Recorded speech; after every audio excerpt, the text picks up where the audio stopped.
안녕하세요. 한영숙 목사입니다. 오늘 본문인 마가복음 4장 3절부터 9절까지의 말씀을 읽겠습니다.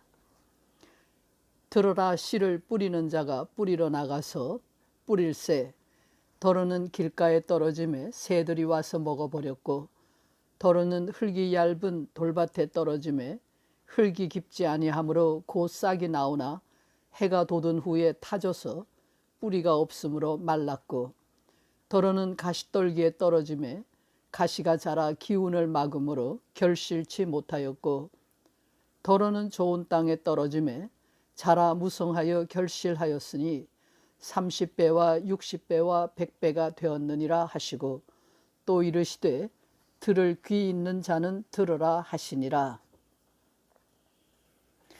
본문은 예수께서 가르치신 교훈 중에 하나입니다.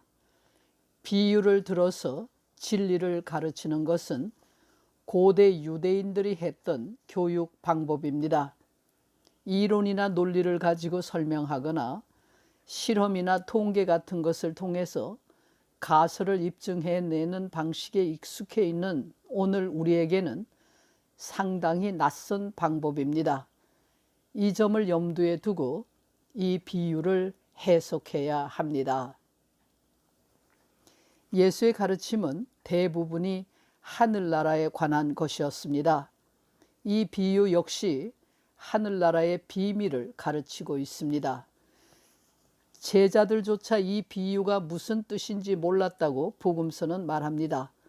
그 때문에 복음서에는 이 비유를 해석하기 위해서 만들어진 비유들이 계속해서 기록되어 있습니다. 사실 비유란 더 이상의 해석을 필요로 하지 않는 것입니다. 그 이야기 자체로서 뜻을 전달하기에 충분하기 때문에 비유로서의 가치가 있고 의미가 있습니다. 그런 의미에서 아무런 선입견 없이 이 비유를 들어보면 그 뜻을 이해할 수 있을 것입니다. 이 비유는 농사 일을 하는 농부를 예로 들고 있습니다. 이 비유가 하려는 말을 알기 위해서는 당시 유대인들이 농사 일을 하던 방식을 알아야 합니다. 우리 한국인들이 농사하는 법을 전제로 생각하면 이 비유는 이해할 수 없습니다. 우리는 씨를 뿌릴 때에 먼저 땅을 갈아엎고 돌을 골라내고 흙을 고르고 고랑을 만들어서 그곳에 씨를 심고 흙으로 덮고 물을 줍니다. 그 후에도 계속해서 물을 주고 잡초를 뽑아주면서 씨가 잘 자라도록 돌봅니다. 그러나 고대 유대인들은 그렇게 농사일을 하지 않았습니다. 저들은 땅에 먼저 씨를 흩어 뿌린 후에 쟁기로 그 땅을 갈아엎었습니다. 뿌려진 씨들 중에는 돌 위에 떨어진 것도 있고 잡초나 가시덤불이 무성한 곳에 떨어진 것도 있으며 사람들이 지나다녀서 딱딱하게 굳어진 길이 되어버린 곳에 떨어진 것도 있습니다. 자연히 농부가 씨를 뿌린 후에 밭을 갈아엎기도 전에 새들이 와서 씨를 먹어버리기도 하고, 사막 기후에 뜨거운 태양열 때문에 씨가 말라 죽기도 하고, 잡초나 가시덤불 사이에 떨어진 씨는 싹이 나는 것 같지만 오래지 않아서 죽어버리고 맙니다. 이와 같은 일은 늘 일어나는 자연스러운 현상입니다. 게다가 사막 기후인 팔레스타인에서 갑자기 한꺼번에 한 곳에 집중적으로 비가 쏟아지든지 하면 뿌린 씨들이 몽땅 떠내려가는 것처럼 보일 수도 있습니다. 이러한 배경을 이해해야만 이 비유가 하려는 말을 알 수 있습니다. 아마도 농부의 눈에는 모든 씨가 다 사라진 것처럼 보일 수도 있습니다.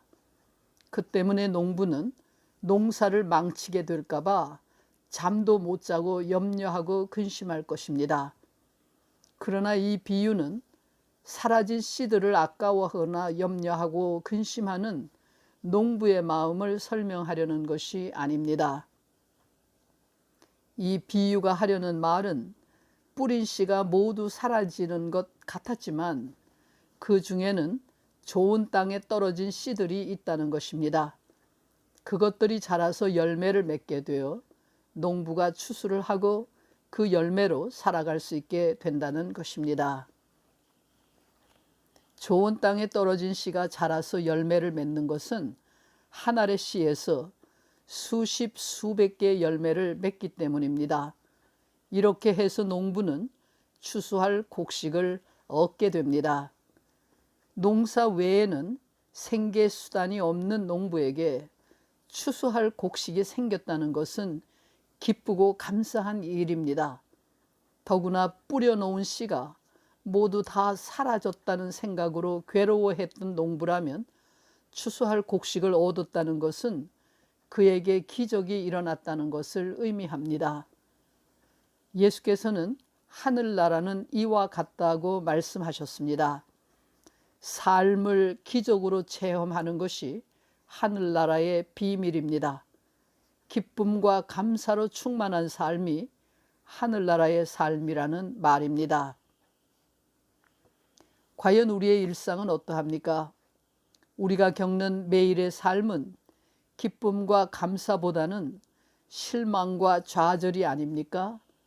우리의 삶은 뜻대로 되지 않고 계획대로 이루어지지 않습니다. 아무리 애를 써도 안 되는 것들은 안 되고 없어질 것들은 없어지고 엉뚱한 일이 생기곤 합니다. 결국 아무런 가능성도 없어 보여서 좌절하고 실망합니다. 그러나 인생에서 우리는 예기치 못했던 열매를 얻게 됩니다. 먹을 양식을 얻을 수 없을 것 같았던 밭에서 추수할 곡식을 얻고 잘못될 것 같아서 염려했던 아이가 훌륭하게 자라는 것을 봅니다. 사업도 학업도 어느 것도 안 될 것 같았는데 계속 하다 보니까 결과물을 얻게 됩니다. 삶에서 얻어지는 열매를 자신이 노력한 대가로 여기거나 당연한 것으로 여기지 않고 기적으로 체험하며 감사할 수 있는 것은 믿음에서 옵니다. 하나님을 믿는 믿음이 우리에게 주어진 열매를 기적으로 여기게 합니다. 삶에 주어지는 매 순간의 열매들을 기적으로 체험하는 사람은 그 삶을 기쁨과 감사로 채울 수 있습니다. 우리의 삶이 고달픈 중에도 하나님께 감사할 수 있는 것은 우리에게 믿음이 있기 때문입니다. 우리 삶의 마지막 순간까지, 눈을 감는 그날 그 시간까지 우리의 삶이 기쁨과 감사로 충만하기를 바랍니다. 기도하겠습니다. 헛되고 덧없다고 느껴지는 우리 인생에 아름답고 향기로운 열매를 주시는 하나님의 은혜에 감사를 드립니다.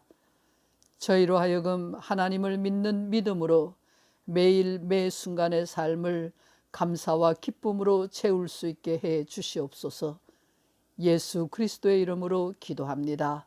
아멘.